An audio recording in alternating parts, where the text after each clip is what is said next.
प्रथम करूं गुरु वंदना, द्वितीय आदि गणेश, तृतीय सुमिरो मां सारथी, मेरे कंठ करो प्रवेश। गजानन महाराज की जय, लक्ष्मी मैया विष्णु भगवान की जय, माँ पार्वती भोलेनाथ की जय। सीताराम हनुमान सीताराम हनुमान, सीताराम हनुमान सीताराम हनुमान। जय श्री श्याम जय श्री श्याम जय श्री श्याम। कृष्ण कन्हैया की गाथा न्यारी, प्यारे भक्ति की गाथा निराली।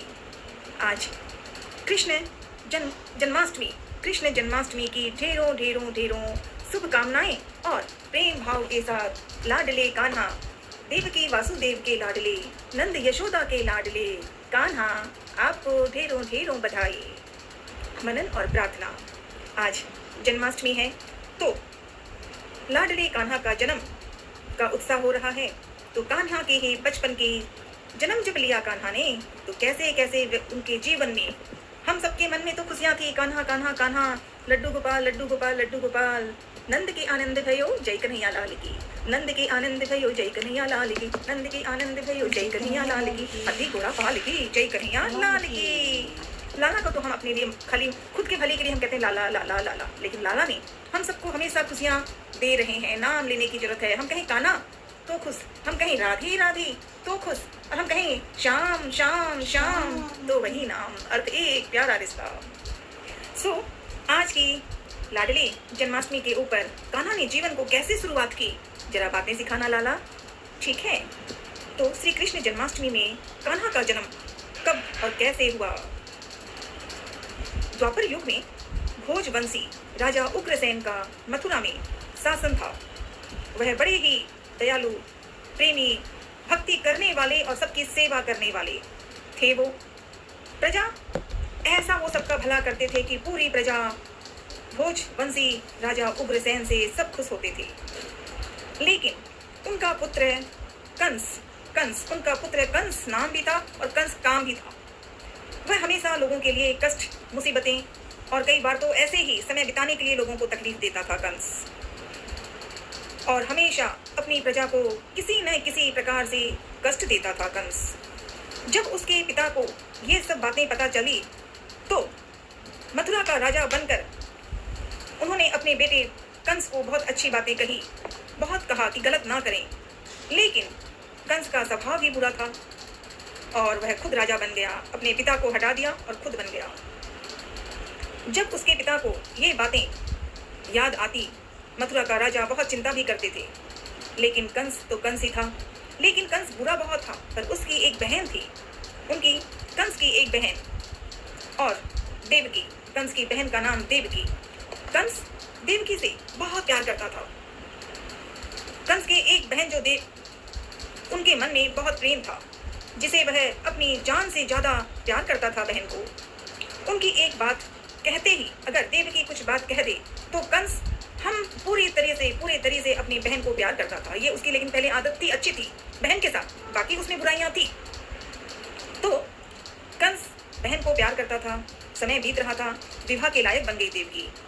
ऐसे में कंस ने अपनी बहन देवकी का विवाह वासुदेव नामक यदुवंशी सरदार ने उस परिवार के साथ धूमधाम से विवाह किया। उनका विवाह हो गया देवकी वासुदेव देवकी।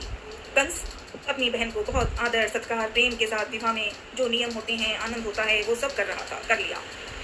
और वह अपनी बहन को उसके ससुराल स्वयं रथ खींच कर पहुंचाने वाला था। तैयारी, विदाई होती है, बहना की विदाई का समय था।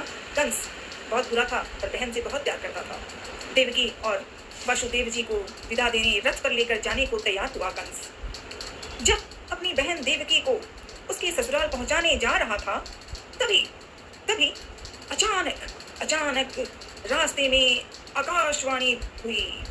अभी जा ही रहे थे देवकी वासुदेव को लेकर, और वहीं पर कंस को ऐसी आवाज सुनाई दी और वह अपनी बहन को उसके ससुराल स्वयं रथ खींच कर जाना शुरू हो गया था।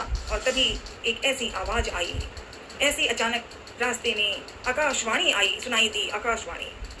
वो आकाशवाणी में आवाज थी, हे कंस, जिस बहन देवकी को तू बड़े प्रेम से ले जा रहा है, विदाई दे रहा है, इसी देवकी के गर्भ से उत्पन्न आठवां बालक, आठवां बालक तेरा वध करेगा, तेरा वध करेगा, तेरा वध करेगा।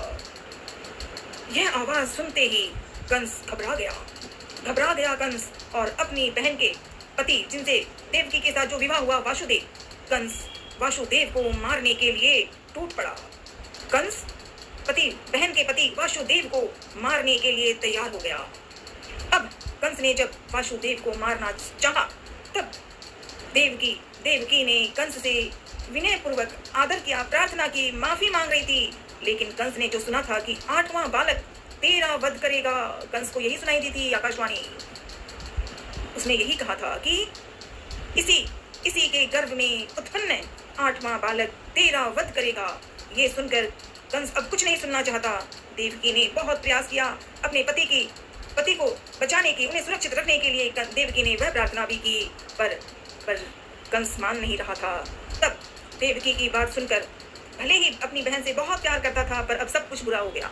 अब कंस को किसी प्रेम से, किसी रिश्ते से कुछ नहीं, अब सबसे असली रिश्ता बन गया कंस का कि देवकी वासुदेव को पहली बात तो विवाह करके जाने दे रहा था, अब जाने नहीं दूंगा। उन्हें जेल में बंद कर दिया देवकी वासुदेव को, और ये उसने शुरू में यही कहा कि मेरा आठवां बालक मेरा वध करेगा तो मैं किसी को जीने ही नहीं दूंगा। कंस ने कहा, उसने देवकी वासुदेव को जेल में भर दिया और कहा कि जो भी संतान होगी वो मुझे दोगे और मैं जीने नहीं दूंगा। देवकी वासुदेव रो रो कर जेल में चले गए, पर कंस के मन में अब न बहन की चिंता, न बहन के पति की चिंता। तो देवकी ने बहुत अनुरोध किया, मेरे बच्चों का नाश ना करो, लेकिन कहाँ मानता। संसार में यही तो बुराई है, तभी तो राम बने हैं, तभी तो कृष्ण बने हैं, तभी तो विष्णु बने, तभी तो भोलेनाथ और हनुमान बने कि जहाँ बुराई है वहाँ आना पड़ेगा। हनुमान जी, भोलेनाथ के रुद्र अवतार हनुमान जी, रावण की बुराई थी इसलिए रावण को मारना था, तो हनुमान आए और हम सबके जीवन में आनंद आ गया, अंजनी नंदन। वैसे ही सब यही चाहते हैं, तभी तो कृष्ण आएंगे, वो कंस जैसा मामा।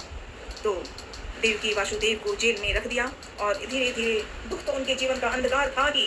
वासुदेव देवकी के एक एक करके सात संतानें हुई, और सातों को जन्म लेते ही कंस ने मार डाला।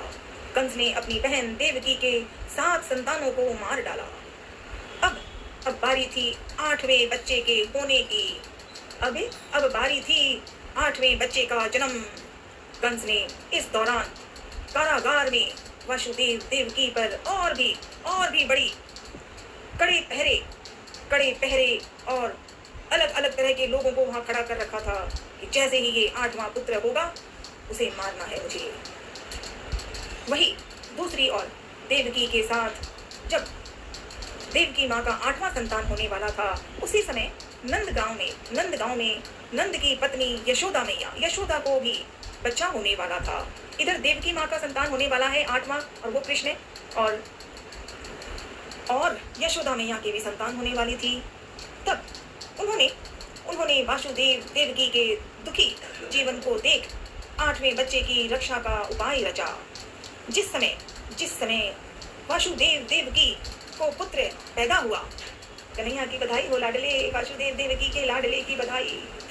जिस समय वासुदेव देवकी को पुत्र पैदा हुआ, उसी समय संयोग से यशोदा के गर्भ से एक कन्या को जन्म हुआ, जो और कुछ नहीं सिर्फ माया थी। यशोदा माँ की जो संतान होने वाली थी, एक ऐसी कन्या थी जो माया वाली थी, ईश्वर के रूप है। तो ये प्रेम की कथाएं हैं। कन्हैया का जन्म हम सब उत्साह मना रहे हैं। क्या उत्साह? जन्माष्टमी। पर जन्माष्टमी के उत्सव के मथुरा से वृंदावन आना पड़ा कान्हा को, और पहचान हुई है वृंदावन में कन्हैया का बधाई। हम सब गा रहे हैं, नंद के आनंद भयो जय कन्हैया लाल की, लड्डू गोपाल की कथा, खाटू श्याम की कथा, कन्हैया की कथा, राधे राधे नाम की कथा। कान्हा का एक ही नाम है ये सब। और कन्हैया का जन्म हुआ कहाँ? मथुरा में, जेल में। आगे 7 बेटे मारे गए थे, कंस ने मारा। आज 8वां कृष्ण का जन्म हुआ है। राधे राधे। और मथुरा में जन्मे देवकी वासुदेव का लाडला कृष्ण। जन्माष्टमी पर विष्णु के 8वें अवतार श्री कृष्ण का जन्म मथुरा में मध्य रात्रि को हुआ था। इसीलिए इस दिन को भगवान कृष्ण के जन्मोत्सव के रूप में मनाया जाता है। वहीं इस दिन भगवान श्री कृष्ण की विशेष पूजा अर्चना की जा रही है, सदियों से होती आ रही है और होती रहेगी, क्योंकि कृष्ण साथ है। राधे राधे। कान्हा राधे राधे। तो मथुरा में जन्मे हैं कान्हा। जिस कोठरी में देवकी वासुदेव कैद थे, उसमें अचानक चतुर्भुज भगवान प्रकट हुए। चतुर्भुज भगवान प्रकट हुए। वो कान्हा ही हैं, वो विष्णु ही थे, वो राम ही थे। यही देवताओं की गाथा है। जिस कोठरी में देवकी वासुदेव कैद थे, उसमें अचानक चतुर्भुज भगवान प्रकट हुए। दोनों भगवान के चरणों में गिर पड़े देवकी वासुदेव। भगवान ने देवकी वासुदेव से कहा,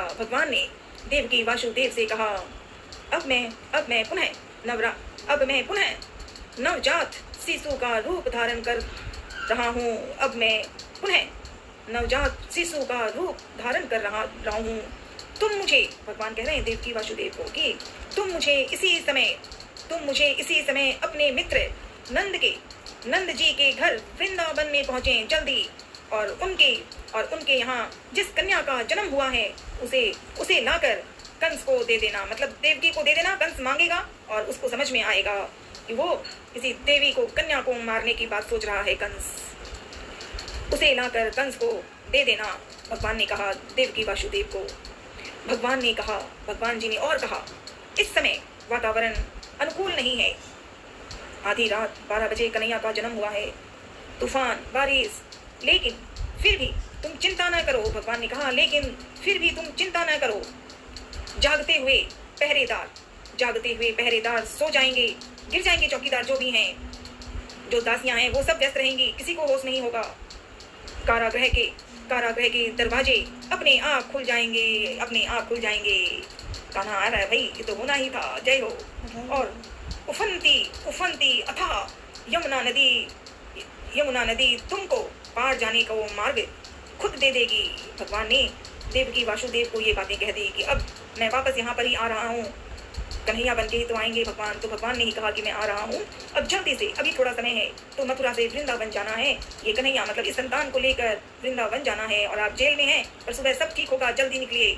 इसीलिए रात 12 बजे अंधकार, तूफान, और वासुदेव जी अपने ऊपर कन्हैया को सर पे रखकर भगवान के आदेश अनुसार वासुदेव नवजात शिशु रूप श्री कृष्ण को सूप में रखकर कारागृह से निकल पड़े और यमुना को पार कर नंद जी के घर पहुंचे। यमुना से पार करते तो ऐसा पानी भर गया कि वासुदेव जी जितना ऊपर हाथ उठाते हैं बच्चे को, नवजात शिशु रूपी कान्हा को, उतना पानी बढ़ रहा था। क्योंकि कन्हैया आए हैं भाई, यमुना नदी तो उन्हीं को पहले प्रणाम करना चाहती हैं। और फिर कान्हा ने पैर जैसा हीरा, यमुना नदी को ठंडक मिल गई, सब आनंद हो गया। और यमुना को पार कर वासुदेव जी वृंदावन को चले। वासुदेव जी के जाते ही वृंदावन में जो छोटा कान्हा आया है, अपना कृष्ण है, लाडला कृष्ण को यशोदा माँ के यहाँ छोड़ते हैं, बैठाते हैं, और वो कन्या को लेकर के वासुदेव जी सीधे जेल में फिर आ जाते हैं मथुरा में।